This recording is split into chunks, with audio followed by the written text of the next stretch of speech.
Nicolas, vous nous parlez aujourd'hui d'une maladie qui touche la France. Une maladie assez grave, dites-vous. Oui, qui a été très contagieuse et qui, au plus fort de l'épidémie, avait touché à peu près tous les pays de la planète, mais une maladie dont la plupart de nos voisins sont sortis guéris depuis des années. Bon, vous l'avez compris, il ne s'agit pas du coronavirus, mais d'une autre fièvre. Qui s'appelle La maladie de la dépense publique, une affection de longue durée qui a des conséquences très lourdes en termes d'endettement. La Cour des comptes vient de lancer pour la énième fois une alerte sur ce dérèglement de notre santé budgétaire.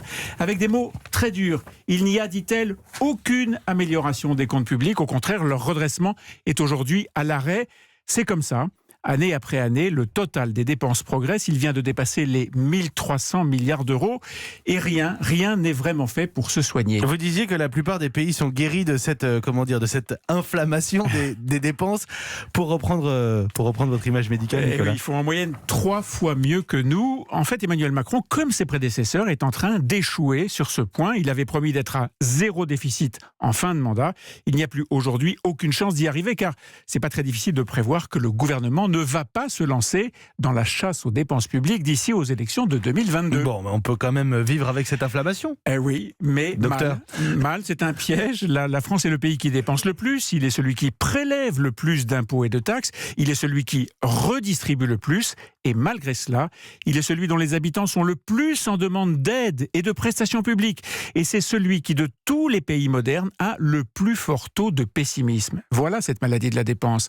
Elle provoque une sorte de dépression permanente accompagnée de fatalisme chronique. La preuve, le signal d'alarme de la Cour des comptes ne provoque aucun sursaut, aucun réveil, juste une sorte d'indifférence collective.